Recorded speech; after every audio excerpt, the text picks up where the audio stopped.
In 2017, the Essential Graphics panel was introduced into Premiere Pro, and it completely changed the way that motion design was done in the program. The Essential Graphics. The Essential Graphics. The Essential Graphics. Essential Graphics. The Essential Graphics. New Essential Graphics. The Essential Graphics panel in Adobe Premiere is actually pretty useful. Now, for some, it was kind of a sad update because RIP to the legacy titler tool, which no longer exists. But for others, it propelled an entire new movement of creativity. It created a new economy, a new marketplace for creatives to design their own motion graphics templates, upload them and sell them, and other people can buy them through the form of what is now called MOGRT. MOGRTs. MOGRT. Or MOGRTs or whatever. MGRT. A MOGRT, which stands for Motion Graphics Template. So in this video, we're going to do a deep dive into the Essential Graphics panel, the ins and outs of how it works, and then we can decide, is the EGP one of the most innovative updates in Premiere Pro? Let's get into it.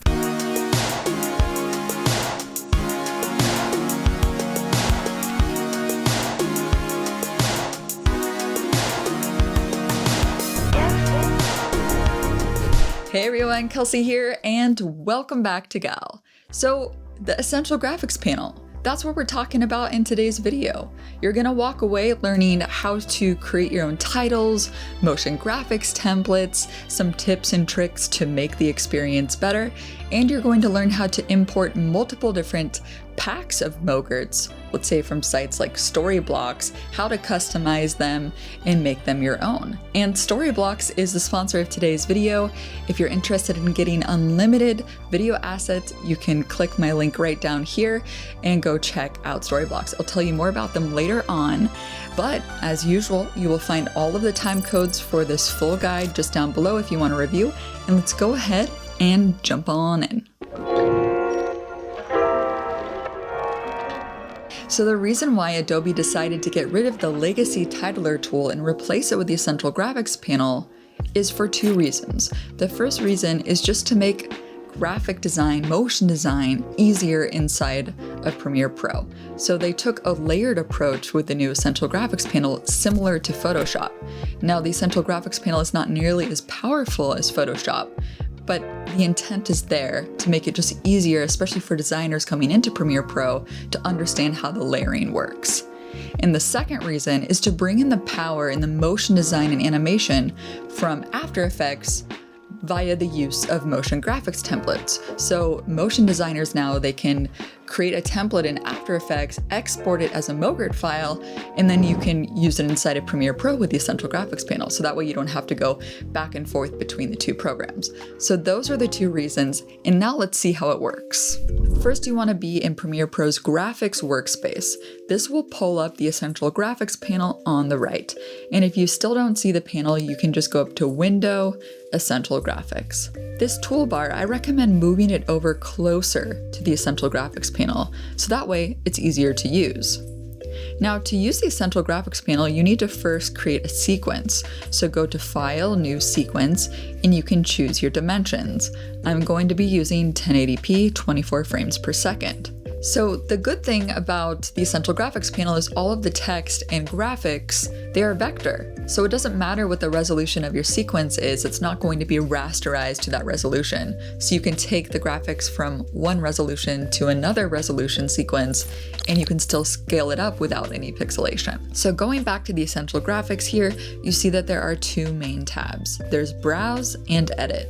The Browse tab is where you'll be able to see the motion graphics templates that come in Premiere Pro or MOGRTs that you've already imported. And you can see I have a lot of templates already loaded up here as I scroll down. If you want to import your own, you can click on the plus icon in the lower right. And later in this video, I'll show you how to easily import and organize a pack of multiple MOGRTs at once that you can purchase, for example, from Storyblocks. To find a particular template, you'll be able to search in this field. For example, I'll type out loading screen overlay. This MOGRT should be preloaded in Premiere Pro for you, but if you don't see it for some reason, you can download it for free. I'll put a link to it just down below. To edit this MOGRT, you can drag it into your timeline, and here in the Edit tab, you'll now be able to customize. So for example, you can select the loading bar, and you can change the color. So you can just click on the fill and change it to a yellow color, for example. You might also want to change the text and double click on the text and type out whatever you want. This particular MOGRT was actually designed in Premiere Pro. So you can go to Effect Controls, and here you can actually see the animation keyframes that were designed for this particular MOGRT.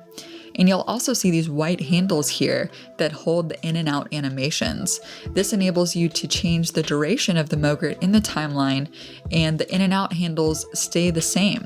And I'll show you how to make your own in and out handles later on in this video when I show you how to make your own template. Another benefit of using MOGRTs designed in Premiere Pro and not After Effects is that after you make your customizations, you can right-click on the graphics layer in the timeline and export it as a new motion graphics template. And you can save it to your library or the local templates folder, and you'll be able to reuse it with the new changes that you made. So that's how you use some of the basic templates, but now let's talk about making your own MOGRTs from scratch.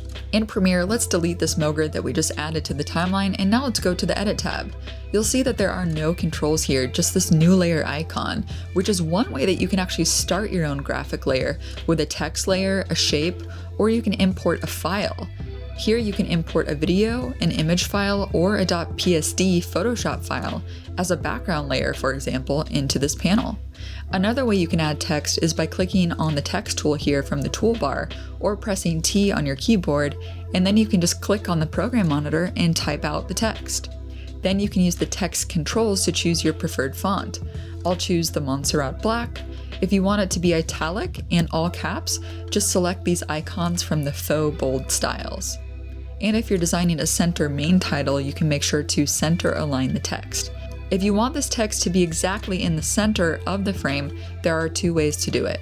You can select the vertical center and horizontal center icons to get it in the center of the frame. Or from this wrench tool drop down, you can select Snap in Program Monitor. And now when you select the text and move it around in the program monitor here, you'll get these red snap lines, and it can snap exactly to the center. Some people don't really like the snap tools because it gets kind of distracting when you have multiple elements, but it's nice if you're just dealing with a nice center tool, but you can always turn off the snapping by using that wrench tool trick. So next you can see the appearance section, which enables you to customize the fill, stroke, and background and shadow. You can choose a solid color, or you can choose a gradient, for example, a linear gradient, and choose any two colors of your liking. And I won't be using this gradient, so I'm just gonna go back to the solid and I'll keep it white for now. But if you want to learn more about how to use the gradient in creative ways, I actually just made a video on how to create a retro 80s title text, which you can click right up here to go watch that video. And for this text, I'm going to add a background. I'll make it black. Now, because we have a default black frame, it's hard to see this black background. So to change that, we can actually go to the wrench tool again and turn on the transparency grid. So now we can see the graphic better. And now we can increase the background transparency to 100 so it's completely solid. And I'll also increase the border width. And there's a new slider here that allows you to create rounded corners. So I'm going to add some curvature to the corners. You can also add a shadow, but in this case, I'm not really liking it, so I won't use it. There's also a mask with text icon here. If you're interested in learning how the mask with text works, I made a full video on how to put video inside of text with this feature that you can watch right up here. So after you've made all these changes, if you want to save these changes as a particular style, you can go up here and save it as a master style to use in other designs just by clicking on this dropdown and create a style. So now let's make some subtitle text below this text. And when we click again in the program monitor to type out, you will see it just defaults to the previous fonts and settings we chose last time. So I will just type out some subtitle text, something like beginner's guide. And here I'm going to reduce the size down using the scale control. And here I'm going to change the fill of the font to be black and the background to be yellow. Also make sure that this text is center aligned. And then I can move it into place, and the snap controls I have on will tell me if it's aligned. And if you want to make sure it's flush up to the bottom of the first text, you can zoom in here with these zoom controls, and then you can get a better view to see how to align it. And now we can fit it back to frame. Before we animate, because we will be turning this into a motion graphics template, first I need to show you how to make it responsive so the different shapes adapt together. For example, if we decide to hit return and have 2 lines here in the main title, we want the subtitle to automatically move down. Right now it doesn't move and the main title covers up the subtitle. So this is what I mean by responsive design. You'll also notice that when I typed out that second line, the background only filled behind the text per line. It didn't make a full rectangle. If you didn't get a fill per line, you actually need to go to the 3-line menu, the little hamburger menu from the Essential Graphics panel, and go to Text Layer Preferences, and here change it to per line fill. And I personally think that this looks better than one giant background, which is the default. But important to note, you'll need to create a new text layer for this new style change per line to take effect. Another useful tip, if you select and highlight one word here, you can change the color of just that word. So if you want to call attention to one particular word, you can highlight it and change the color. So let me get back to how to make the design responsive. So here in the Essential Graphics, you can see we have 2 layers. We have the subtitle layer and we have the main layer. So select the subtitle layer and then go down to the responsive design position section. And we're going to pin it to not the video frame, but instead the main text. And then on the right, you're going to choose which side you want to pin it to. In this case, we just want to pin it to the bottom. And now you'll see a little blue pin here in our program monitor. And when we type in a second line here now, you'll see that the subtitle layer text adapts down when we add in a new line. It's like they're connected now. Now, it's not required to do auto-responsive pinning, especially if you're just making this for yourself, because you can easily use the position controls. But if you're designing MOGRTs for somebody else as a designer, you're thinking about the usability of how to use this to make it auto-adapt to save time. And that's the whole reason of the Essential Graphics panel, is to save time. It's kind of the whole theme behind a lot of the Adobe updates, is saving time versus having to do like quick little edits and moving things. It's just auto doing it for you. Pinning is also useful when you're adding shapes to your design. So if I go to the rectangle tool and I click and I create a small little thin white filled line just below the subtitle text. If I want this line to move and adapt to the width of the subtitle text, all I need to do is go to the shape layer, go down to pinning and choose my subtitle layer. And I'm going to pin it to the bottom, of course, so it will adapt down when we add more text. But I also want to pin it to the left and the right, so that way if I type in something new into the subtitle layer, the shape will adapt to the length of that text, which is really cool. One more thing you can do here, which is completely optional, is you can add a background video, like a looping animation behind your text. On Storyblocks, they have a ton of great moving video backgrounds you can try out. Just search for the keyword background and a bunch of options will come up that you can browse. And what I love about Storyblocks is that you can quickly hover over the corner of any video you like, and you can download many different versions of it. For this particular MOGRT, I'm just going to download a bunch of these different backgrounds because I'm not sure which one will look best. And that's what's so great about the Storyblocks Unlimited All Access plan, is that you can download as much as you want to test to see how it looks. Then from the Essential Graphics panel, I'll select the new layer icon and I'll choose File and import all these video files. And then I can turn the visibility on and off for each different background to see how it looks. So I think I like the golden particles in the water the best. And you can always keep these alternatives here as options later on, but remember, the more video files or background files that you have here, in the Essential Graphics panel, when you export the MOGRT, the larger the file size will be. Another thing you can do is try out adding color change filters or color effects on top of the background. For example, you can go to Effects and choose any Lumetri color preset and drag it onto our graphics layer in the timeline.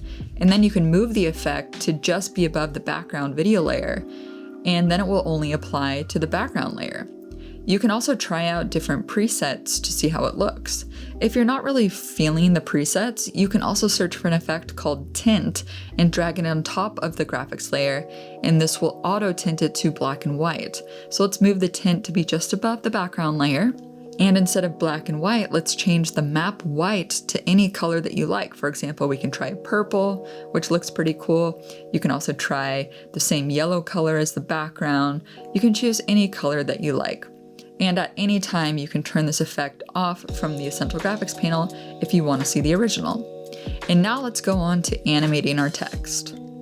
So for the animation, I want the text to animate up in the center of the frame, to just appear, and for the subtitle text below that just to pop down. And to do that, we're going to be using masking along with some keyframe animation. And to do the animation, we'll be using the effect controls. To animate the big center text, let's first identify this text layer from the Essential Graphics panel. You'll see that inside of the effect controls, there's a layer for every layer that's in the Essential Graphics. So for the big text layer, you're going to open up the text layer parameters.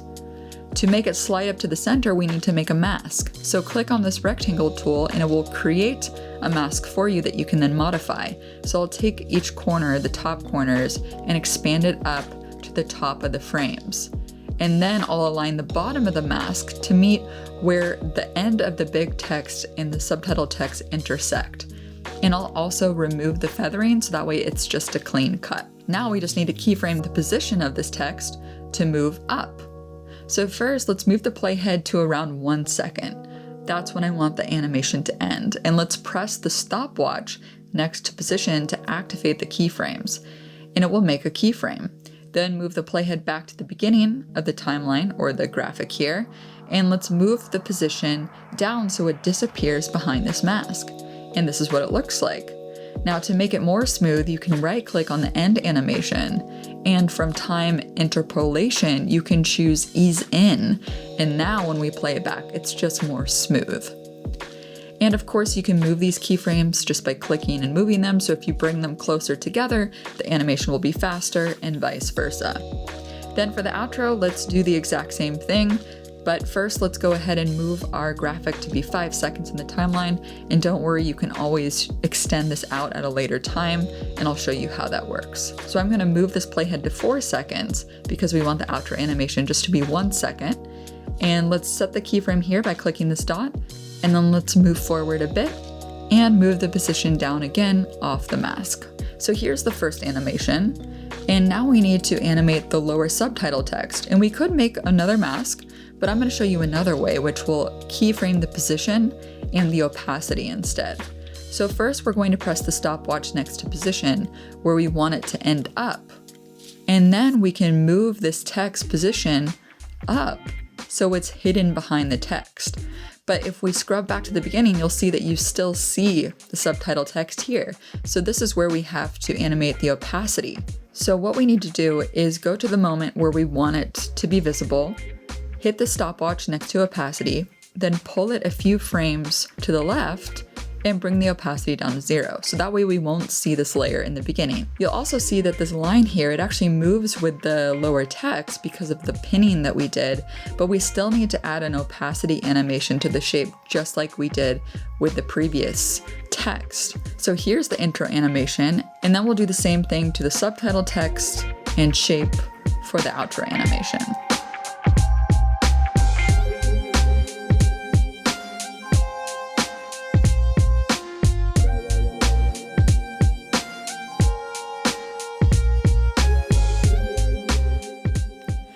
As a final touch, we can also add a slight opacity animation to the background layer if you want it to fade in. So set the stopwatch, pull back a few frames, lower the opacity to 0, and now it fades in nicely. And let's do the same for the outro.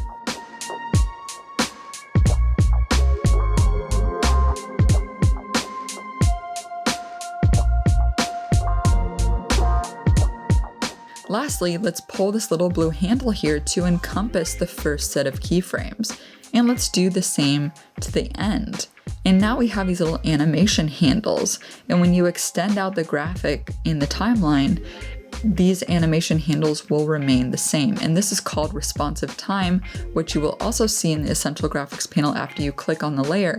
And you'll be able to see the exact duration of the in and out handles here, and you can modify them here as well. So now that the animation is done, now let's save it as a motion graphics template, which is the easy part. To save it as a MOGRT, go to the layer in the timeline, right click, and select Export as a motion graphics template. And you can give it a name and you can save it directly into your local templates folder. And be sure to include a video thumbnail so you can see what it looks like. And it will take the current frame in your timeline where the playhead is. And by the way, the MOGRT that we designed here just now is actually free to my patrons. So if you want the full motion graphics template that I designed, I'll put a link for it down below where you can sign up to become a patron to get it for free. So what we just did was make a motion graphics template in Premiere Pro. So when you drag a motion graphics template that was designed in Premiere Pro into your timeline, the controls look like the Premiere Pro interface. But you may have dragged in a motion graphics template that was made in After Effects, and you'll see a bunch of different controls. And the reason why it looks different is because it was designed with the Essential Graphics panel using expression controls inside of After Effects. And if you're interested in how to turn your motion designs in After Effects into a motion graphics template, I actually just made a video on this topic, which you can click right up here to watch that video and learn how to use expression controls. So now let's talk about how to add multiple packs of motion graphics templates that were designed in After Effects. So when the Essential Graphics panel was first created, you could only import one MOGRT at a time. So if you downloaded a pack of like 100 MOGRTs, you'd have to import each one individually, which was very cumbersome.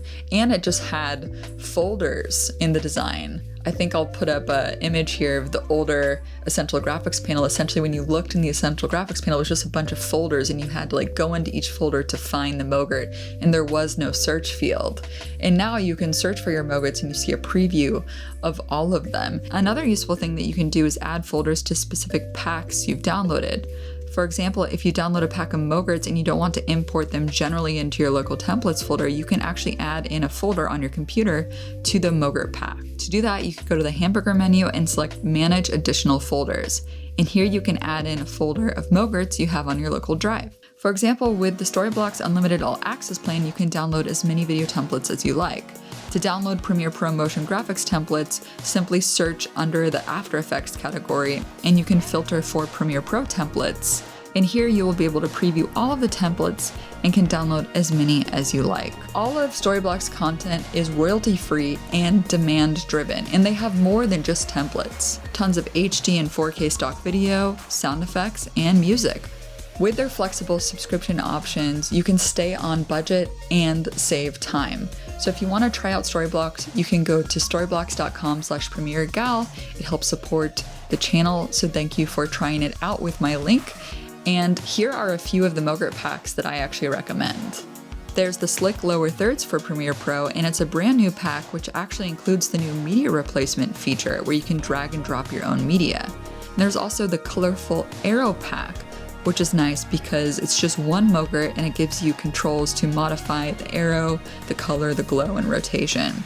And there's the Smooth Quotation pack, useful for when citing sources for news, journalism, and social media videos.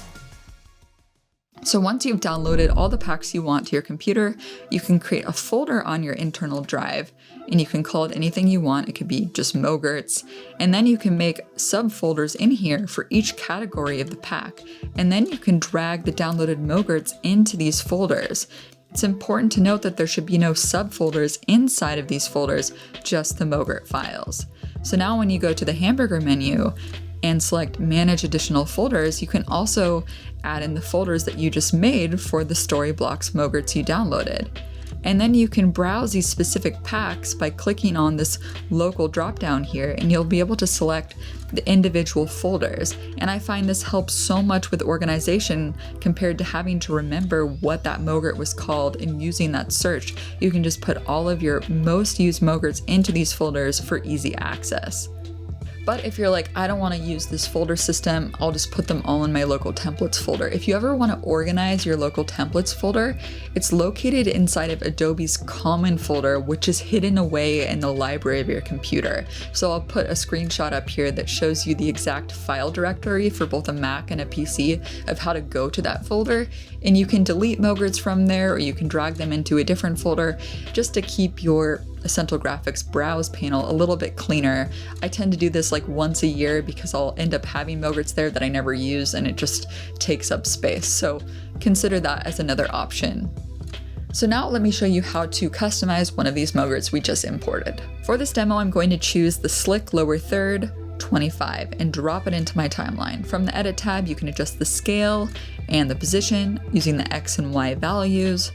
I'll scale mine down a bit and lower it down in the frame. Next is the media. This is the new media replacement feature. So I'll just grab my headshot and drop it into this placeholder, and then you can adjust the scale and the X and Y controls to change the position in the frame. Next, there's the text 1 settings. So let's update this text. Let's change it to Premier Gal. And here you can also change the font. And this is a really great update that happened, I think, about a year ago. Before, you couldn't update the fonts inside of motion graphics templates, but now you can add that feature when you're designing the MOGRT in After Effects. So you can change the font here if you want to, but I like the Montserrat black, so I'm just gonna keep it as is. And then for text number 2, I'm going to change this as well to something like Master Trainer for the lower third. And then I'm going to go down to the other settings to change the color. So I'm going to change the shape 1 color. And this is a tip I recommend to everyone. Make your own brand color themes. Just go to color.adobe.com and make your own theme. I created my own theme, the Premier Gal theme, with the most used colors that I always use. And then all I need to do is open up my library panel and double click on the theme. And then I can use the eyedropper tool to select the color I want from my theme. And by the way, right now I have no video behind my motion graphics on video layer 1. If you want to see a transparency grid behind the graphic, just go to the wrench tool and select transparency grid. And what's great about this slick lower third pack from Storyblocks is that it also has responsive time built in. Not all AE motion graphics templates have this. It depends on the designer that made it. So if I extend or shorten the duration of this MOGRT, the animation remains the same. For a full res preview of how this looks, just press enter to render this out, and I'll change my playback to full, and this is what it looks like. So this is great. You customize the motion graphics template, but what if you want to reuse all the changes that you made? Like, you don't want to have to start from scratch and drag it back into your timeline each time. Well, unfortunately, you can't just right-click on this MOGRT and export as a new motion graphics template, which I wish was possible. I wish there was a way to do this.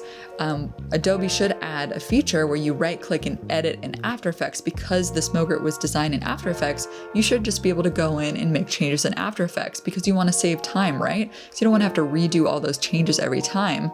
Yes, motion graphics templates save you time because you don't have to do all the amazing animation that it comes with, but doesn't it make sense to customize it to your brand and then resave it because you purchased the pack anyway?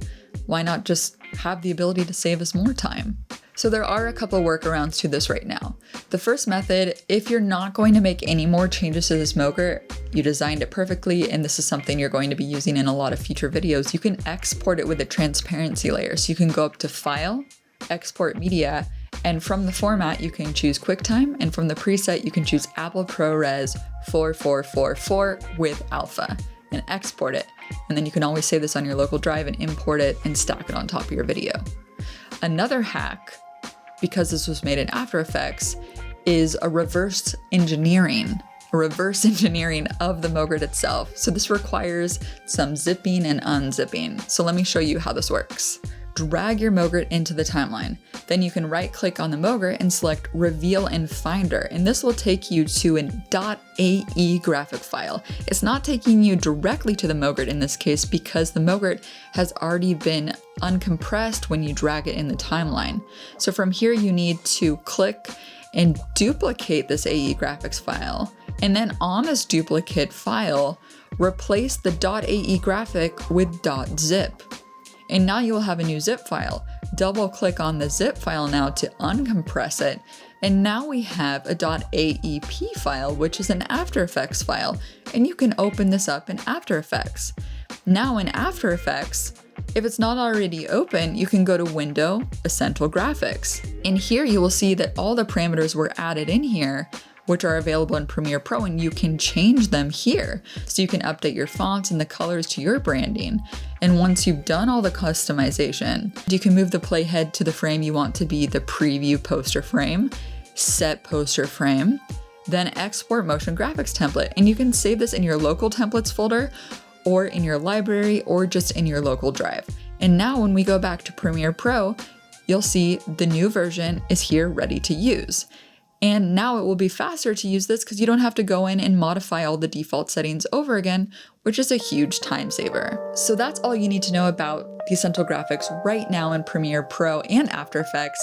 But of course, if Adobe comes out with new updates, which I'm sure they're gonna do, you know where to find me. I'm probably going to do an update video. But let me know what you think about the Essential Graphics panel. Are you going to start designing your own motion graphics templates in Premiere Pro, maybe After Effects, or are you gonna purchase MOGRTs to start using in your videos from, let's say, Storyblocks? Let me know in a comment below. Also, be sure to give this video a big thumbs up if it helped you out, and don't forget to subscribe and hit that notification bell. And thanks so much to Storyblocks for sponsoring today's video. Don't forget to go to storyblocks.com/premieregal to get started with unlimited creative assets. And as usual, keep creating better video with Gal. See you next time. Bye.